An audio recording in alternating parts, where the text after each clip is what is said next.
Philly. Nuno's Knicks are a mess right now, which is great for us. But let's start with the coaching news. Coaching carousel. One guy off of the list, but not because he became a head coach. Former Dolphins coach Mike McDaniel has taken a job as the offensive coordinator of the LA Chargers. He was rumored and interviewing for a lot of head coaching jobs. He decides to go with the LA Chargers. Now, we don't know, maybe Courtney does, Smalls, you and I don't know 100% whether or not he was going to actually get a head coaching job. We learned yesterday by way of NFL media that he was taking his name out of the Browns opportunity. Now, again, if you're not getting a job, it's easy to say, I'm not interested in the job. Maybe he would have, maybe he wouldn't have. But I got to tell you something. Blown away, impressed with the maturity from Mike McDaniel and his camp here. And I'm going to tell you why. I think that this man is a brilliant play designer. I don't think he is a brilliant play caller. And I think that the sequencing of plays, the way in which he operates a football team, that level of nasty and toughness that at times is needed, even if you are a player's coach, clearly was not there. And Smalls Court, I think what he did was say, you know what? Maybe there are going to be better jobs next year, but for this year, I want to learn. And that, Jim Harbaugh, that's the guy I want to learn from.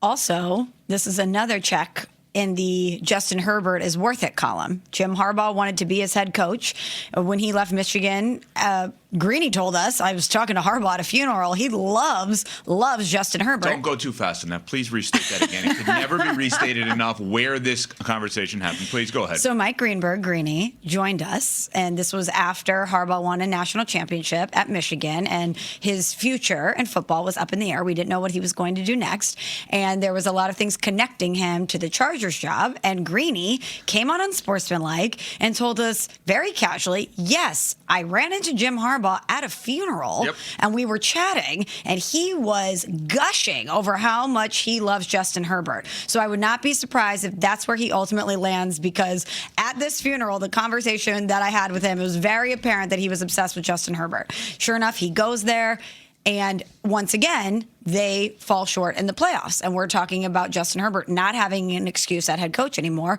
Why hasn't he taken that next step? Well, now you have one of the most innovative and brilliant offensive minds in the NFL, and Mike McDaniel saying, hey, I'm not only going to go there and learn from Jim Harbaugh, but I think that there's a quarterback that has so much talent that I can do something special with him, and maybe we can get to a certain level, and then I can explore being a head coach again. But to me, this is not only validation for Justin Herbert, but it's also now more pressure, because not only do you have a head coach, but you know you're going to have an offensive coordinator that's going to be able to put you in advantageous situations. So you better be able to take that next step this year. I think that as far as like why he withdrew his name from Cleveland, because remember he interviewed there on the 12th, or interviewed with them on the 12th, hadn't had that in-person interview yet, and might have still been in consideration for the Ravens job, for the Raiders job, like two jobs that he had been linked to. I don't know that Mike McDaniel is the best in front of the whole room, but I do think he is the best candidate to be in front of the offense as a whole. Because remember, those first two seasons that he had in Miami, he had two of the most explosive offenses in back-to-back years, with Tua leading the league in passing. And obviously things deteriorated once health deteriorated for Tua, for the offensive line, for the offense in general, and during the end of his time in Miami.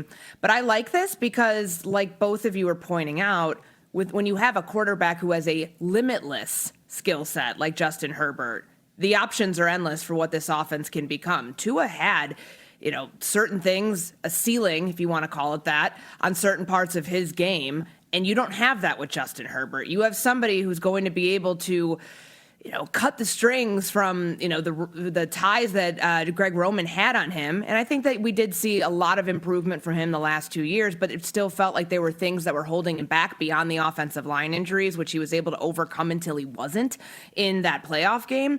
But having somebody who's innovative, having somebody who doesn't feel like they have to be in charge of more than they can probably handle, and can simply focus on build the most explosive offense that you can in a division that is winnable now, because the Chiefs and the uncertainty about when Mahomes is coming back. Obviously, you have the Denver Broncos in your division too.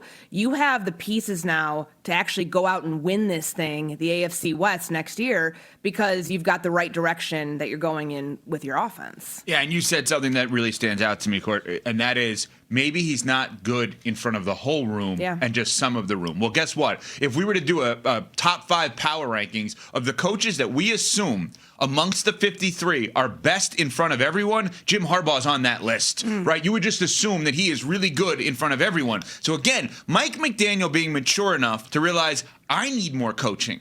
Like, I could do this again. I could try every which way to get to Cleveland, and I could get fired in a year because someone this hiring cycle is guaranteed almost to get fired next year.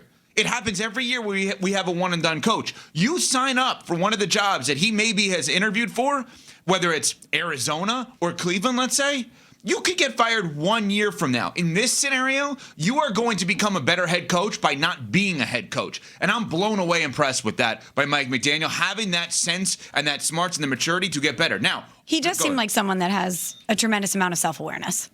yeah, I think he's been through a lot in his life, and I think Exactly. he understands. He's reflective of like. And he seems like he knows what's best for him in this moment. And I think give this him is credit awesome. for removing ego from the equation. 100%. Because a lot of people would say, oh, Miami fired me. I'm a good head coach. I'm going to take one of these other jobs and I'll show them. But he's surveying the landscape and saying, to your point, actually, that might not be a place for me to succeed. And actually, if I really do want to be great at this, maybe I need to take a step back before I take another step That's right. forward. And if he's saying to himself, I want to guarantee myself to be a head coach in 27, 28, you're better off not being a head coach now than being a head coach now. I think you have a better chance 2 years from now of being a head coach in the NFL by not being one now, which leads us right into, go ahead. One more thing. Yeah. He also is acutely aware of what happens to a head coach that does not have a franchise quarterback. That's right. And a lot the of places these he'd be going to. Exactly. A lot of Yeah. these situations that were on the board for him, he's like, this is just going to be deja vu of what I experienced in Miami. Right, and he probably was not going to get the Ravens job. He doesn't present Ravens. And I'm not saying that as an insult. I think the Ravens have a type, and Mike McDaniel doesn't feel like that type.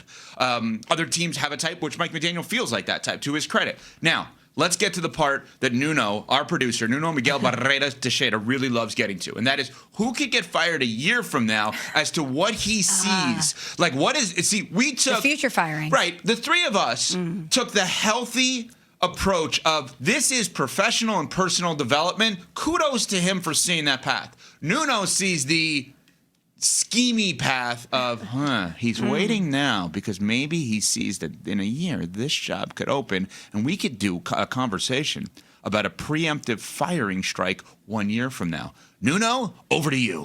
Yeah, so on January 13th, I went back and pulled my own receipts. I floated out the, like, depending on the job, is it just better to sometimes to wait till next year? Let's be honest. Cleveland, love you guys, but, like, is that a great job? The Cardinals, like, is that a good job? Whereas I look to next year and say, maybe the Commanders' job comes open, right? Like, we don't know what happens with the Bucks' job. See, like, look what he's doing. You know, there's the potential. Courtney's laughing at you. Go ahead, Courtney. Laugh Go at him. ahead. Go ahead. I mean, he's firing preemptively, coaches he's like- next year. Yeah, he's thinking, Todd Bowles was barely keeping his job this year. He's definitely gone next year. I mean, you're not wrong, Nuno, because I think there will be better options for him, even though there's so many this year. Like you pointed out, Evan, doesn't feel like he'd be a fit in Buffalo, doesn't feel like he'd be the right type for a Ravens job and the type of coach, or, the Steelers as well. Like, those places are going after... Probably, I don't even call it like not the norm, but he's the innovator. He's doing it in a way that most people aren't in the NFL. They want the legacy hire. That's how it feels to me. But all the other openings, would it not just be a retread of what went down in Miami, if not worse? He goes to Arizona. They don't have a quarterback. How's that going to look for him the first 2 years before the Bidwells are like, yeah, we're not doing this anymore? Same thing with the Raiders. Clearly, Mark Davis has no issue getting rid of coaches really quickly after he hires them. There weren't that many other openings. And I mean, he does have history in Cleveland. He had coached there as an assistant once upon a time, but doesn't feel like that's an option where he's going to have the type of success where you get to hold on to your job. So I think of looking at the landscape, but also looking at what the landscape presents for the future. Yes, you're right. He probably is thinking down the road of what can I do to be a head coach in 2027 or 2028, or maybe he just has the foresight to say that he isn't a head coach anymore. I don't know. Like, maybe I'm taking it a step too far there. That seems extreme, right? You think he's made this self-declaration, this kind of position's not for me? No, I don't. But I do think that has to be a thought, because I really do stand by maybe he's better for one part, like one room, instead of the whole team. It's a fascinating way of analyzing it, and there's probably a million business women and men out there that are thinking about that statement as you made it, of like, oh, I used to work directly for this person, then they got promoted up, and the Peter principle. It's one step too high that you get promoted up through. And maybe that is a Mike McDaniel thing, but I just think he has a better shot of being a head coach long term by not being a head coach. And yes, maybe Nuno's right. Maybe there's a job out there he's eyeing. I'm telling you now, it's not Washington, because Dan Quinn's his guy, so he probably is not even allowing himself to think that way. But maybe there's a job out there that he looks at and says, I could get that job in 2 years and have it for 5 versus this job now and have it for 1. What are you laughing at? I'm just surprised Nuno didn't bring up the Eagles to annoy Pat and Cam. No, I'm not He's there building yet. to that. But Don't worry. But no, I'm not there. These guys are. That's the funny part. Pat is kind of doing that, and so is